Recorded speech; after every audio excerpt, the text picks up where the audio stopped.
हजरत मालिक बिन दिनार फरमाते मैंने 60 हज किए। एक हज के मौके पर मैंने बड़ा रश देखा, लाखों का इज्तिमा हुआ। कहते लाखों का मजमा था तो मेरे दिल में ख्याल आया, मैंने कहा अल्लाह इतने लोग आए हैं, इनका हज कबूल भी हुआ कि नहीं। फरमाते मैं सोच रहा था तो रात को ना ख्वाब में मैंने किसी कहने वाले को कहते हुए सुना कि सबका कबूल हो गया। बल्ख का रहने वाला मोहम्मद बिन हारून बल्खी है, उसका हज कबूल नहीं। फरमाते शहरों के अलग-अलग खैमे लगते थे। अब भी आप हज करने जाएं तो पाकिस्तानियों की रिहाइशें अलग होती हैं, इंडियन की अलग, बांग्लादेश के अलग, मिस्री, यमनी, सब लोग अलग-अलग रिहाइशें होती, झंडे लगे होते हैं मुल्कों के। कहते मैंने सवेरे उठ के ढूंढना शुरू कर दिया, ढूंढता हूं वो बंदा मिले। कहते जहां बल्ख शहर के लोग रहते थे वहां चला गया तो मैंने लोगों से पूछा तुम में मोहम्मद बिन हारून बल्खी कौन है। लोग कहने लगे वो तो बड़ा नेक आदमी है, परहेजगार है, बड़े भोले भाले, बड़े अल्लाह वाले, रियाज आपको बस हम ही जानते, वो तो बड़ा नेक है, परहेजगार आदमी। तो मैंने कहा अच्छा कहाँ है। उन्होंने कहा पहाड़ के पीछे उसने खैमा लगाया हुआ है, सारी रात इबादत करता है, सारा दिन रोजा रखता है, कायमुल लहल है, साइमुद दहर है। क्या बात। फरमाते मैं उन लोगों की बात सुन के हैरान हो गया कि मुझे क्या बताया गया, ये क्या कह रहे हैं। फरमाते मैं पहाड़ के पीछे गया। हजरत मालिक बिन दिनार अलैहि रहमा फरमाते हैं जब मैं वहां पहुंचा तो मैंने उस शख्स को मुसल्ले पे बैठे देखा। कसरत इबादत के आसार उसके वजूद पर नजर आ रहे थे, सीधा बाजू उसका कटा हुआ था।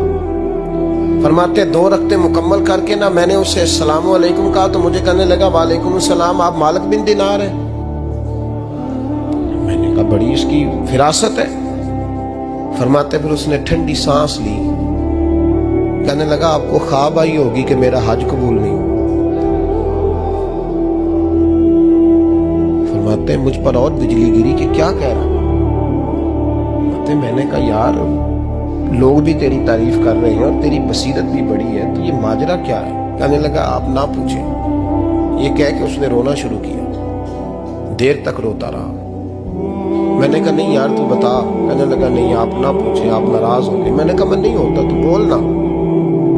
कहने लगा हुजूर 24 साल हो गए मुझे हज करते हुए, 24 साल, 24वां हज है मेरा, और हर साल कोई अल्लाह का वली आके बताता है कि जा चला जा तेरा कोई नहीं कबूल। बेपरवाही वेख सज्जन दी, जिथे किसे दी पेश न जावे, उन्हें ताजा वाले दर दर रोले ते मंगते तख्त बिठावे। आजम किसे नु कारा मिलदा ही कोई काबे खाली आवे। कहते हैं उसने मुझे कहा हुजूर 24वां हज है, हर साल कोई बताता है। मैंने कहा तेरी गलती। कहने लगा मैं अपनी माँ का नाफरमान। मैंने कहा वाकया क्या हुआ। कहने लगा हजरत अल्लाह ने मुझे दौलत दी, माल दिया, जमीनें दी तो मैं अय्याश हो गया। इमाम मालिक बिन दिनार रहमतुल्लाह अलैह फरमाते मुझसे कहने लगा पैसे आए तो मैं अय्याश हो गया। रमजान का महीना था, असर के बाद मेरी अम्मा इफ्तारी की तैयारी कर रही थी, मैं गया, मैंने कहा शराब पी हुई, अम्मा रोटी दे। तो अम्मा कहने लगी शर्म कर, शर्म कर, रोजा रखा नहीं तो जिन्होंने रखा है उनका तो ख्याल कर। कहते अम्मा की बात का मुझे गुस्सा लगा। मैं कहा करता हूं बदनसीब है वो बेटा जिसका बाप उससे बात करते हुए डरता है कि पता नहीं कहां से बोलेगा। बदनसीब नहीं वो बेटा जिसकी माँ उससे बात करते हुए सहम जाती है कि पता नहीं कौन सी बोली बोलेगा। बदनसीब नहीं कि माँ बाप भी जिससे खोल के बात ना कर सके।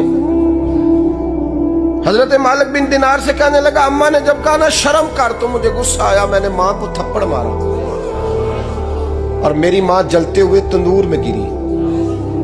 लोगों ने मुझे पकड़ के अंदर बंद कर दिया कमरे में।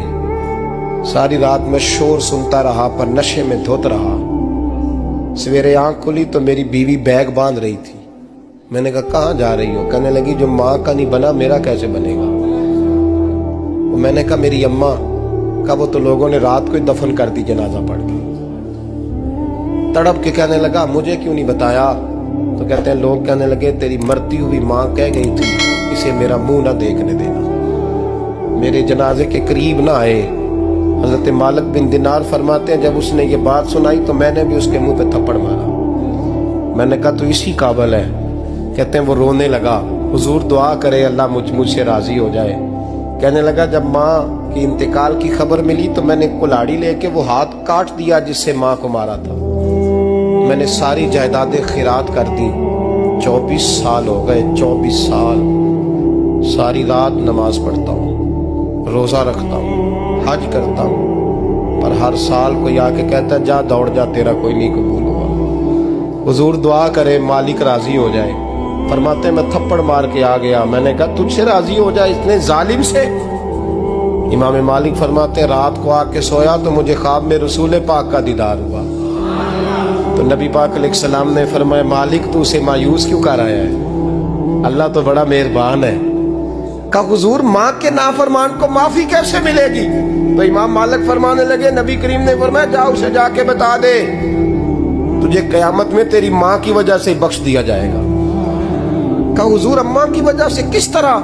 तो महबूब फरमाने लगे इसकी माँ कयामत में इसके खिलाफ मुकदमा दायर करेगी रब करीम की अदालत में। ए अल्लाह मैंने 9 माह पेट में रखा, दर्द सह के इसे जना, जिगर का खून पिला के पाला और इसी ने मुझे कत्ल किया। रब करीम इसकी माँ का मुकदमा सुन के कहेगा उठाओ इसको दोज़ख में फेंको, इसने माँ जलाई थी इसे भी जलाओ। महबूब फरमाने लगे जब पकड़ करके मालिक उसको मोहम्मद बिन हारून को लोग ले जाएंगे ना जहन्नम की तरफ, अभी फरिश्ते घसीटेंगे ही तो पलट के फिर अम्मा की तरफ देखेगा और दूसरी दफा फिर घसीटेंगे तो पलट के देखेगा और तीसरी दफा फिर पलट के कहेगा अम्मा ये मुझे जलाने लगे, अम्मा ये जहन्नम में फेंकने लगे। मेरे हबीब फरमाने लगे वो जल के मरने वाली माँ वहां भी बोल पड़ेगी, कहेगी या अल्लाह चल मैंने माफ किया तू भी माफ कर दे, ऐ अल्लाह मैंने माफ किया तू भी माफ कर दे, अल्लाह तू माफ कर दे इसे।